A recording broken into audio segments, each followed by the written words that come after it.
ये कारोबार विखा के शादी करानी और टोए मार चार बोलिया हो गए टोए मार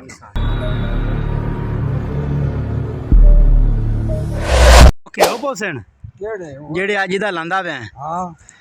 ये मतलब सुकदे तो नहीं मतलब कि कितने दिन बाद हो पोसन बस पानी लगता रहे तो बस सुकदे नहीं हमें थोड़ी निकलना पड़े। अच्छा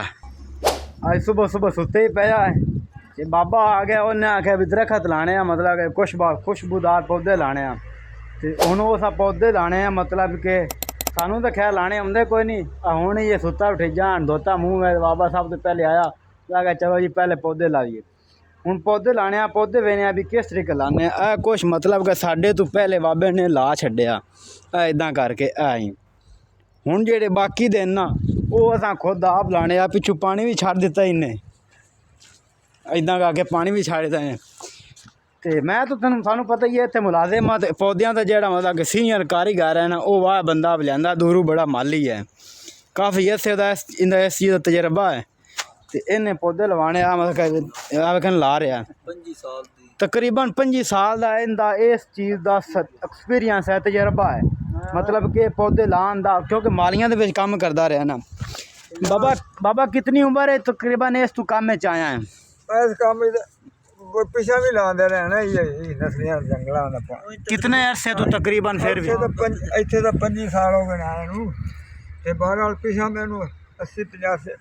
मतलब 50-60 साल हो गए काम करदे ने ये नसलियां दा पिछा छांगे मांगे जंगल भी करता रहा। अच्छा मतलब कि जे पिछा रहिंदे अस छांगे मांगे जंगल रहिंदे उत्थे भी मतलब कि पौधे शौधे तुसें लाए होने मेरे ख्याल नसलियां बना दे सां सही मतलब कि हुण सुकेगा तो नहीं ना ना सुकदा सही हो गया जेड़ा मतलब कि साढ़े तो सुपर वैदर है ना पौधे लावां तो जनाब जी पौधों का सुपर वैदर वो आ लगा फिरदा मतलब कि उत्ते जेड़ा चक्कर चुक्कर लांदा फिरदा ते इन्हें हुण मतलब कि पौधे लाए किदां या की हिसाब किताब या की करना इन्हें मतलब कि पास करना भी पौधे सही लग्गे या नहीं लग्गे आ देखो अज ही लाया तो अज माशाल्लाह फुल है कुग भी पिया चेक करो भाई ये नर्सरी ब्रांड के विचों आए ना मतलब कि बड़े अच्छी कैटागरी के पौधे लैंदे न जेह्ड़े मतलब कि लांदे पे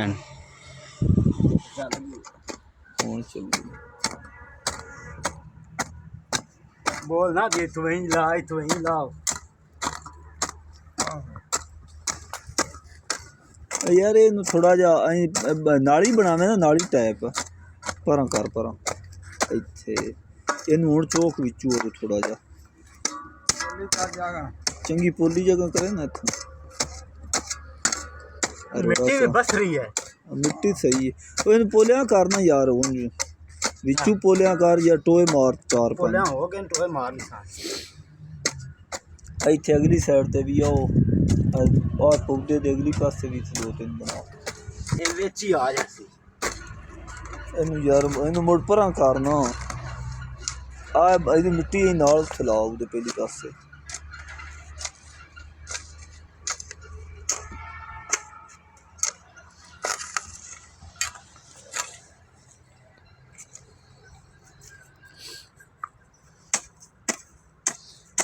परां नहीं बस इत्थे बस इत्थे रह जगह ना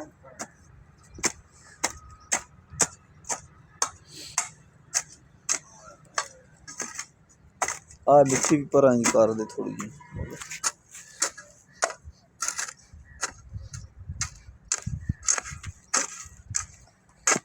चल बस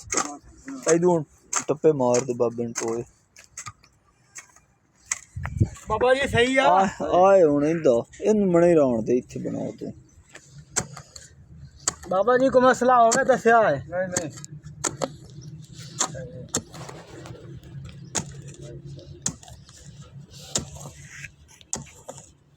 ओके या हां ठीक है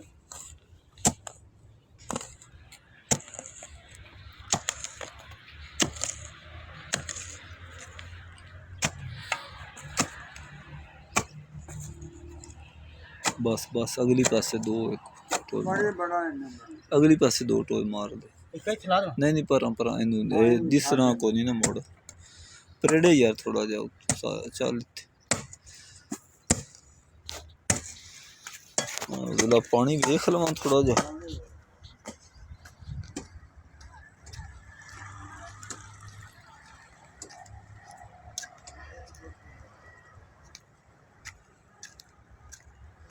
पानी तकरीबन तोड़ पहुंच गया। हुण इन्हूं पहली पासे करिए उन्हां दे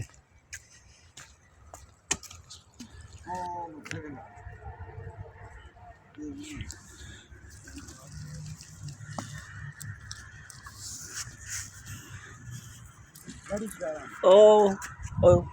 लामी लामी लामी और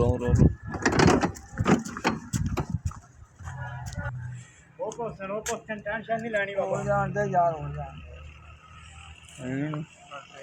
ये हो अगर तेन शाह खवानी है हाँ नहीं हलवा हलवा हलवा खवाना हलवा बिल्कुल बिल्कुल ये हो पैदा नहीं होने लगा फैला चाहे होने क्यों ना हो ये भी गल है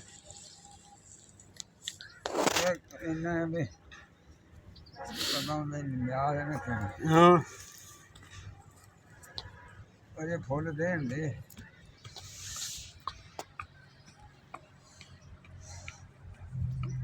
जी बाबे नजीर है वट्टू साहब की शादी भी करानी है दो बंदियां नु आख्या सो होने मैं लियाना बंदा हो आ पौधे हो गए ते वेच के ते शादी करानी ये विखा के भी आए ना बंदे दी मेहनत ते आ कारोबार है तो मोड़ शादी दा को प्रोग्राम बनावांगे इंशाल्लाह ये कारोबार विखा के शादी करानी और अभी चू तांदरा काट लो तांदरा आ वे काट ले बाबा मुख लगा तादरा करना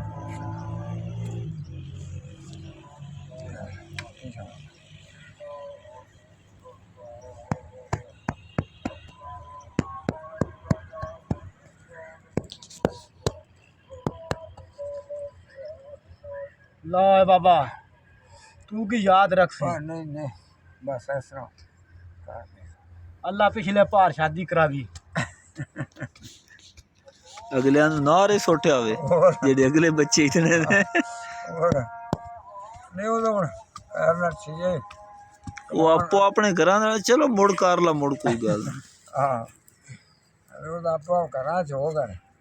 ਅਸੀਂ ਹੁਣ ਵਿਹਲੇ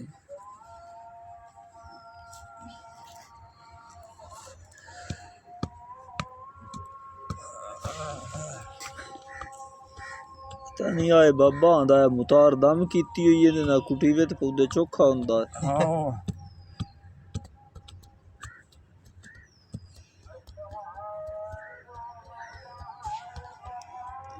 ਵੇਖੋ ਮੁੰਡੇ ਦੀ ਮੁਤਾਰ ਵੇਖੋ ਕਿਵੇਂ ਦੀ ਏ ਸਾਡੇ ਮੁੱਕਾ ਹੀ ਮੁਤਾਰ ਹੋਰ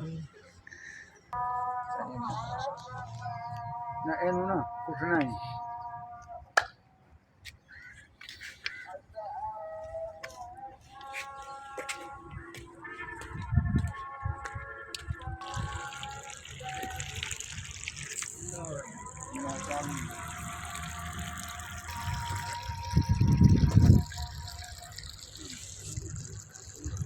वीडियो को वॉच करने के बाद अगर फिर भी मुकम्मल तरीक़ेकार समझ नहीं आए तो हमारे डिस्क्रिप्शन में जाके मुकम्मल डिटेल के साथ तरीक़ेकार समझ सकते हैं। ऐसी वीडियो देखने के लिए हमारे चैनल को सब्सक्राइब करें ताकि हर आने वाला नोटिफिकेशन आप तक पहुंचता रहे।